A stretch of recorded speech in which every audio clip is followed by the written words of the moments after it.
Here we have top 5 most ruthless killers' reactions to death sentences. Number 5. Markeith Lloyd. Florida murder charges against Markeith Lloyd. And they framed me on January 9, 2017. A Walmart customer noticed Lloyd, who was already serving a life sentence for the murder of Sadie Dixon, his pregnant ex-girlfriend, and thought he was on the run. Deborah Clayton, lieutenant, at precisely 6:45 p.m. Lloyd entered the building as you see him here, and 15 minutes later, Lieutenant Deborah Clayton entered. Both of them started shopping, crossing paths a few times without realizing what would happen. Lieutenant Deborah Clayton attempted to stop him, but Lloyd shot and killed her during a shootout that broke out outside the store after the shooting. With a firearm in possession of a firearm by a convicted felon, the sentence was handed down by the Ninth Circuit Judge Leticia Marquez nearly 3 months after a jury recommended the death penalty. We, the jury, unanimously find that the defendant, Marcus Floyd, should be sentenced to death. Lloyd lashed out verbally after his death sentence was handed down. All right, why don't we remove Mr. Lloyd from the courtroom? Number 4. Shanny Deletrius Cunningham and Erica Maybutts. The pair is facing accusations in a Charleston courtroom for Serenity Richardson's death in North Carolina in 2009. A 3-year-old girl, Serenity Richardson, was found dead. The cause of death was determined to be at the hands of her very own godmother Erica and her lover. Shanita Serenity was on a 2-week holiday to Erica's house. When the incident happened, the court heard that this was not the first time the woman had laid their hands on Serenity. In fact, they often had the help of a belt and plastic coat hangers. Every part of Serenity showed signs of abuse, well, except for the soles of her feet. When she became unresponsive, they tried to revive her with bleach and ice. But she was already dead by the time the medics arrived. The women claimed that Serenity had a potty incident and that they didn't know that what they did would result in her death. As if the abuse wasn't bad enough, the drama that happened in the court made the case even more touching. The trial was a highly emotional affair, and when Judge Deidre Richardson read their sentence, the 2 women collapsed, screamed uncontrollably, and hyperventilated. Credit from any of the time court officials had to pick them up off the floor and wheel them out of the room. Butt's mother also had to be physically thrown out by 3 court officials after shouting at her daughter to get up. Attorney Elizabeth Gordon said that in her 4 years of prosecuting crimes against special victims, this was the worst instance she had ever encountered. Shanita and Erica were both found guilty of murder and sentenced to life in prison. Number 3. Michael Madison. Michael Madison was an American who was convicted of being a serial killer and sexual offender. He was born in East Cleveland, Ohio, and his story is not for the faint of heart. In 2013, Michael was taken into custody after he had killed 3 women in 9 months between 2012 and 2013.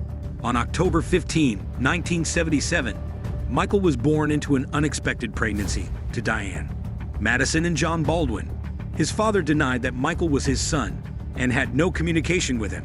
Growing up, Michael experienced a difficult existence due to his mother's violent abuse, as well as that of her lovers. Michael later acknowledged that he struggled with his emotions following his mother's death. On July 19, 2013, the police were called to a garage that he leased.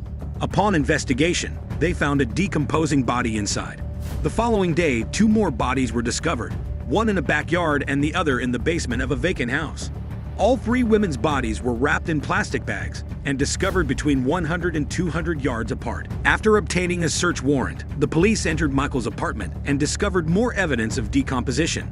After a brief standoff with police at his mother's house, Michael was taken into custody without incident.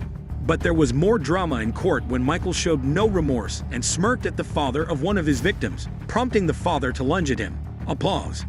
Angela Deskins, 38, a Cleveland resident, was reported missing in June 2013, and Shieldella Helen Terry, 18, was last seen leaving a Cleveland elementary school on July 10, 2013, where she had a summer job. Number 2. Diana Lovejoy. Diana Lovejoy, a resident of Carlsbad, is in court for attempted murder and murderous conspiracy. Lovejoy, a 44-year-old Californian, made headlines in September 2016 when she was found guilty of trying to kill her ex-husband Greg Mulvihill. The shooting happened on a dimly lit dirt path in Carlsbad, California. Even though you may believe the case is simple, you should wait to hear the defense. In court at their sentencing hearing, Lovejoy and McDavid, both Lovejoy and McDavid, insisted they had no intention of killing Mulvihill and denied any involvement in a murder-for-hire plot. Despite their claims of innocence, the prosecutor argued that both Lovejoy and McDavid were blaming others and taking no responsibility for their actions. Lovejoy was emotional and tearful as she said that she would never take her son's father away from him. Some people in this world seem to think that I would have an iffy to do this. McDavid claims that Lovejoy had manipulated him into carrying out the shooting and that the jury had gotten it wrong. He insisted that with his training, he wanted to shoot McDavid fatally. When Lovejoy learned she would be serving a 26 to life term sentence in jail, she collapsed on the table to commit murder. Her accomplice, Welton McDavid Jr., was given a 50-year sentence for operating the gun that killed Mulva Hill. Number 1. Niiko Jenkins. Niiko Jenkins is accused of killing many people in Omaha, Nebraska. Jenkins is a well-known American serial killer who started his killing spree less than 2 weeks after being freed from prison for assaults and a carjacking that he committed when he was 15. Jenkins claims that the ancient serpent god Apophis gave him the order to commit the murders. On August 11, 2013, a patrol officer found 2 bodies in a white Ford pickup truck parked near a city swimming pool at 18th and Epps Street. The victims had been shot in the head and had had their pockets turned inside out after being enticed to meet 2 women for sex. The murderous rampage he initiated with this arbitrary double homicide less than 2 weeks following Jenkins' July 30th release from prison.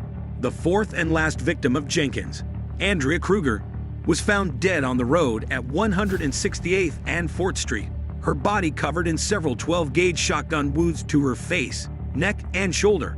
The discovery was made by a deputy sheriff responding to a call of shots fired. After working as a bartender near the intersection of 178th and Pacific Street, Kruger was on his way home. During a rambling 8-hour interview, Jenkins confessed to all 4 murders. He told the police that the acts were sacrifices to the ancient Egyptian god Apophis. Jenkins was found competent to stand trial and was permitted to represent himself with the assistance of advisory attorneys. If he thought his crimes were abhorrent, wait till you see how he behaved in court during the trial. Jenkins insisted that he followed Apophis' orders and saved my faith. Jenkins admitted to the police that the acts were sacrifices to the ancient Egyptian god Apophis. During his courtroom antics, he called out the names of his victims and spoke in tongues. The defense team for Jenkins claimed that the man had schizophrenia, bipolar disorder, and obsessive-compulsive disorder, among other mental illnesses. However, a psychiatrist found that Jenkins had an antisocial personality disorder and was fabricating psychotic symptoms.